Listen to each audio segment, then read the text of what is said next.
বাংলাদেশি? কলকাতা। কলকাতা। কি মনে করেন এখানে কাজের অভিজ্ঞতা কেমন আপনার? আলহামদুলিল্লাহ ভালো। আল্লাহর পাক জায়গায় কাজ করতে পারতেছেন? আল্লাহ যারা ভালোবাসে তাকে এখানে বলায় কাজ করার জন্য। আলহামদুলিল্লাহ। ভিডিও নিতেছি ভাইয়া, সমস্যা হবে? না না, থ্যাংক ইউ। স্যালারি কেমন এখানে? 400 দিয়ে। 400 রিয়াল। মাশাআল্লাহ, তাও তো খুশি না? আলহামদুলিল্লাহ। মাশাআল্লাহ, মক্কাত কাজ করা কয়জনের ভাগ্যে করলে? আলহামদুলিল্লাহ, প্রত্যেকটা মুসলমানের একটা স্বপ্ন থাকে মক্কা শরীফ যাওয়ার জন্য। তো আমার এই স্বপ্ন পুরো হয়ে গেছে। তো আমি অনেক ভিডিওতে দেখছি যে এইখানকার যে টিউবওয়েলগুলো বা যে টিপকলগুলো লাগানো ছিল এইখানকার পানি নাকি জমজমের পানি না। তো আমি একজন বাঙালি ভাইয়াকে জিজ্ঞেস করলাম যে ভাইয়া আসলে কি এটা জমজমের পানি, অরিজিনাল জমজমের পানি? তো ভাইয়া বলল হ্যাঁ, এটা অরিজিনাল জমজমের পানি, এটা আপনারা শ্রবণ করতে পারেন। নিঃসন্দেহে এটা জমজমের পানি, উপরে সুন্দর করে লেখা আছে জমজমের পানি। তো আলহামদুলিল্লাহ, লাব্বাইক আল্লাহুম্মা লাব্বাইক, লাব্বাইক লা শারীকা লাক লাব্বাইক হামদা ওয়া নি'মাতা লাক ওয়া লা শারীকা লাক। আলহামদুলিল্লাহ, আল্লাহ সুবহানাহু ওয়া তাআলা আমার মতো পাপিষ্ঠকে ডাক দিয়েছেন। আমি আমার স্বপ্ন, প্রত্যেকটা মুসলমানেরই স্বপ্ন যে একবার হইলো আল্লাহর পাক জায়গা থেকে ঘুরে আসা। তো আলহামদুলিল্লাহ অলরেডি আমার 3 বার হয়ে গেছে। আমি 3 বার উমরা হজ করছি। ইনশাআল্লাহ হজ করারও স্বপ্ন আছে। আপনারা সবাই আমার জন্য দোয়া করবেন।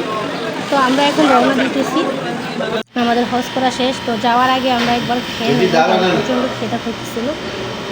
এটা কি বোয়াল মাছ না? এটা বোয়াল মাছ না? আর কি শাক, সালাদ, গরুর কালো বোনা, রাজের বিরিয়ানি। রাজে কিছু খাবে না, রাজের অন্য কিছু দেব না। এটা কি শুটকি ভর্তা আর মাছের ভর্তা একসাথে? হ্যাঁ, ওকে। هذا الحبيبتي حرام، هذا الحبيبتي حرام من عمره انت تسوي كذا حرام। খাওয়া শেষে যাওয়ার পথে দেখলাম অনেক মানুষে এইখানে অনেক কিছু বিক্রি করতেছে, কেউ কেউ ভিক্ষা করতেছে। তো আমি একটু ফানি করে বললাম যে মামা হাউ মাচ দিস প্রাইস।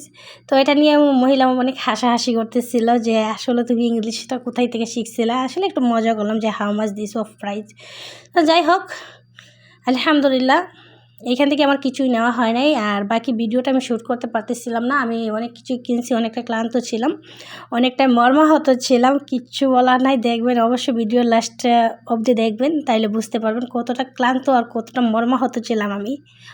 উমরা করার পর, অনেক কেনাকাটা করার পর আমি একদম ক্লান্ত হয়ে গেছি। আমার আর এক পা হাঁটার কোনো সামর্থ্য ছিল না। একদম নির্লজ্জর মতো, মা বাবাহীন বাচ্চাদের মতো আমি এখানে বসে আছি। বিশ্বাস করেন, এই যে দেখেন রাজের অবস্থা খুবই খারাপ। ওর কাপড়টা চেঞ্জ করে নিছিল কারণ প্রচণ্ড ঠান্ডা চলতেছিল। আর আশেপাশে যদি দেখে, এই যে দেখেন আমার ছোটো ভাই, ওর অবস্থাও খুবই খারাপ, কিন্তু ওই প্রকাশ করতেছে না। ওই বলতেছে না যে আমি একটু ক্লান্ত। আমি ওদেরকে বারবার বলতেছিলাম তোমাদের যদি কিছু খাওয়ার ইচ্ছা থাকে তোমরা দোকান থেকে খাও, টাকা প্রয়োজন পড়লে আমি দিব, সমস্যা নেই। কিন্তু কেউ কিছু খায় না, আমার টাকাগুলো বাঁচাইছে।